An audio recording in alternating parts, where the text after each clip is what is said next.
6 more things in Final Fantasy XIV that blew my mind. What is up there, guys? This is Cobb, and welcome to another video. Probably the last video of this type, really, at least for a long time. Covering some features, talking about some features that as a newer player to Final Fantasy, been playing about a month now, going strong. Things that have, really impressed me, especially coming from other MMOs where these features are a bit more lacking. Hopefully, just like the previous video that we did covering 7 things that blew my mind, some of these things will be things that long-time players have kind of taken for granted. And the first one has gotta be, I don't even know how to summarize this actually into just like a quick, short, snappy point, but it's just the aliveness of the world. What do I mean by that? I mean the weather effects, dude. Are you kidding me with the fucking weather effects in this game? Are you also kidding me, dude, with how your armor and your hair, like, blows in the wind and shit? It's like, dude, come from someone who, played WoW for a long time, in case you didn't know. Basically in WoW and in a lot of other MMOs, armor skins and like robes and stuff like that are kind of just painted onto your character. Whereas in FF14, things are very 3D. Things have like physics and stuff, man. So when it's like stormy weather outside,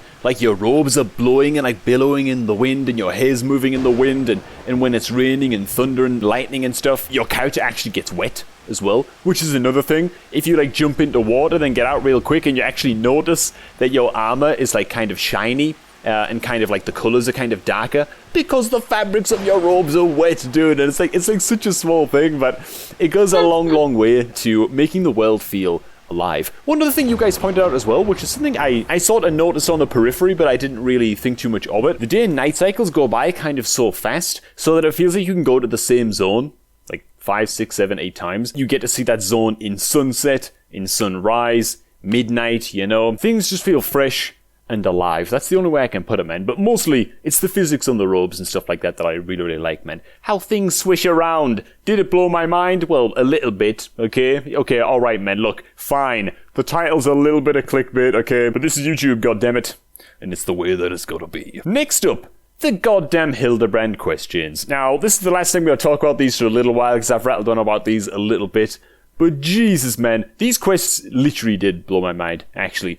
Especially given that, one of you guys put it really well in the comments as well, the Hildibrand questions, it's just a huge splurge of comic relief, and the reward, or rather, the primary reward, I guess, at least for completing the quests that I've done so far, with Hildibrand and Nashu, the primary reward is just fun, is just being made to smile and laugh. And that's just fucking so cool, man. I'm extremely excited by the fact that these quests seem to go on. At least you guys are reporting that they go on for multiple expansions. And, some expansions he's not featured that much. Our Hildy and Nashu.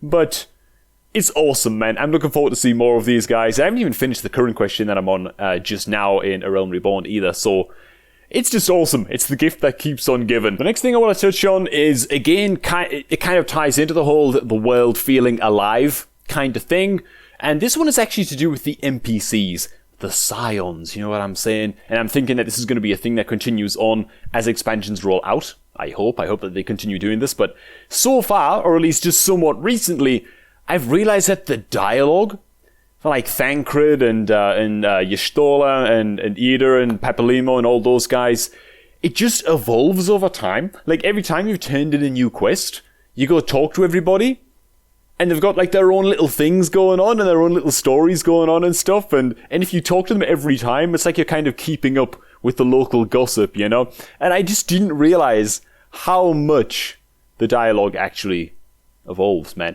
Christ, man, you come into the Rising Stones at one point, and Tataru's just there juggling on a chair, and it's like, dude, what the fuck, And it's actually kind of funny, because after I jotted down this note, I was like, ooh, that's something that I gotta include in this video. One of you guys actually commented. It was Mr. Noxious Orchid, who said, if you talk to some random NPCs and read the quest, dungeon, and fate flavor text, you will see stories evolving as you progress the main story. It feels like the entire world progresses with you. And that really hits the nail on the head. That says what I'm trying to say way better. So thank you, Mr. Noxious. And it's totally correct. It's fucking awesome. Bouncing off that as well, we have point number 4. And that is that the story itself, right? Like the main story and shit, it has this real sense of actually progressing in real time. You know what I'm saying? And again, this is something I'm not going to spend too long on because I've spoke about this in a previous video, but with there being no PTR, right? and there's no, like, it's like comparing it to World of Warcraft. You can watch all of the cinematics and all of the story chunks and stuff like that, and all of the cutscenes for upcoming patches, and sometimes, okay, not new expansions, that would be like a pretty major leak, but for like upcoming patches and stuff because of the PTR, you can know what's coming way ahead of time in World of Warcraft. Whereas with FF14, even though I'm kind of yet to benefit from this yet, because I haven't really reached that point in the game, I haven't reached like the end of the story as it currently exists, man, am I so fucking excited to get to the end of the main story quest and then the new expansion to come out and be part of that experience of actually getting to see the story evolve and just learn what goes down and react to what's going down with everybody else, you know. That's going to be so fucking cool, man. So I think those 2 points are kind of very, very closely interlinked. It's all just about the world feeling alive, man, you know. Thing number 5, which is actually a feature. These have all been a bit washy features so far. I know, I'm a bastard. But this one is actually a real feature, and that is the experience catch-up systems, right? Which is something that I found out about pretty early on, because I leveled my Bard to 50, and then I wanted to switch over to Arcanist and Summoner. And I was able to hit level 50 as Summoner in like a day and a half, man. It was no problem at all to catch up again. And that's because obviously your like highest level job, the higher level that is, the quicker it is to level catch up jobs, you know? So if you want to start over, you get like a huge experience boost until you've caught up to your highest level job. It's like, I don't need to explain it to a lot of you guys, but that's just so fucking cool, man. It's just such a good way to do it, because at the end of the day, you're just kind of farming fates and spamming dungeons in order to catch up as like an ult, at least from what I've experienced so far. So having that boost readily in place, it's just really nice. And point number 6 is another kind of ephemeral point. Is that a real word? I gotta Google ephemeral. It sounds like it should be correct. Ephemeral. Lasting for a very short time. That's not the correct word. Tell you what, I'll just go with metaphysical. This one's a little bit metaphysical in that it just kind of exists as a feeling in Final Fantasy XIV, and that's it's the very difficult to describe feeling of connectedness in the community. Now, I know that not everybody who plays Final Fantasy XIV has played the likes of Final Fantasy VII, 8, and 9, and 10, and all of the previous games, and all the PS1 titles and stuff, you know. The good old days, right? But a lot of people have. A lot of people have. And I remember, dude, let me tell you, man.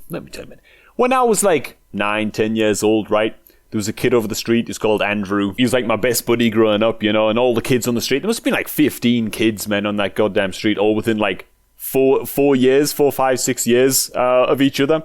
And we all played the shit out of Final Fantasy VII, 8, and 9 in particular, especially Final Fantasy VII, dude. And we would play Final Fantasy with little sticks for swords and shit like that, you know. I'd always be Sephiroth because, well, I just like playing the villains. I couldn't help myself. And then something kind of happens, you know, when you grow up and you all kind of go, like, you all grow up, you all spread out, move to different schools, go to, you know, some people go to college, some people move away, blah, blah, blah, blah. You lose contact with everybody, right? And the likes of old school Final Fantasy, the likes of Final Fantasy 7 and 8 and stuff, they kind of fade into distant memory, you know? And it becomes this kind of echo of childhood that kind of barely exists anymore, besides like some scattered memories of, you know, playing with sticks and stuff like that when you were a kid. And I just feel like through the passage of time, there became something about Final Fantasy that, for me at least, made it feel so distant and so intangible. And it was like, I started to feel like I was the only person on the planet who... It's gonna sound stupid, but I started to feel like I was the only person on the planet who really played Final Fantasy, man. I know that's ridiculous. Obviously, there are plenty of people, and I'm sure like there were conventions and stuff like that, but like I say, through the passage of time, it just kind of faded away and started to not even feel real anymore, man. But now, dude, oh man.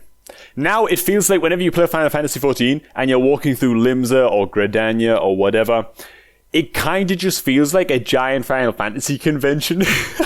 You know what I'm saying? You got Lalafell orchestras playing One Winged Angel, and, you know, you check your Moogle mail because you've been signed up for a month, so you got that reward, and it's the Cloud Strife with the fucking lion head padlock action from Advent Children, you know, on the goddamn glamour piece that you get from your mail. Hopefully I'll have that on screen right now. And you go to the Golden Saucer, and there's a cloud card that you can get for Triple Triad, I think it is. And you see people running around with like a Yuna from Final Fantasy X, you know, a Yuna glamour action going on, and Tidus and shit, and it's like, oh, like, it was real, you know, it was real, my childhood was real, other people experienced it as well, and it just as nostalgic as me, you know, and I know, again, this is a very kind of metaphysical, philosophical thing, but again, it just feels like a giant fucking Final Fantasy convention, pretty much at all times, and I just love that, man. I don't know what to tell you. It kind of feels like it's the home that I never knew that I wanted until I got here, man. That's how I'm gonna put it. And the last one, point number 7, bit of a bonus, bit stupid, but man, I love just picking up sayings from games, and now every single time I see Rauban in game, I have to say, Rauban. And it's because of this. Your grace. Rauban. It's amazing. It's incredible. Also, Fool of a Lalafell. Fool of a Lalafell. And last but not least, such devastation. Such devastation! No, man, but that Rauban action is just the greatest thing ever. I can't help myself now. Even if, honestly, I'm not the biggest Rauban fan. Fuck it, we're not even gonna go there. I was kind of thinking of making a video sometime soon of, like, my least favorite characters so far in the story. But I guess I'm gonna hold back on that a little bit for now. I at least want to finish all of the Realm Reborn content before I jump into a video like that. I don't want to get any hate, but it'll be a fun video, I think. But alright, those are 6.5 things in Final Fantasy XIV that have blown my mind. The last one didn't count, right? But point number 6, and that feeling of belonging you get in Final Fantasy XIV, especially given all of the context of having played games like FF7 and stuff when you were a kid, that one counts as a 1.5, right? Because that's a big one. That makes me feel all good inside to share with people. So, there you go. Thanks for stopping by, everybody. Hope you all enjoyed this happy little video. Drop your favourite features in FF14 down below, any that I did happen to miss in this video or the previous video. Make sure to drop a like if you enjoyed this one, drop a comment down below, and if you really want to support the videos, gosh darn it, you can join the 9 Avengers, the 9 Gods, the 9 Scions who hit the join button below this video, or below any video, really, and become a channel member to help support the effort. So thanks for watching, everybody, and I shall catch all of you guys just a tad bit later. Yeah.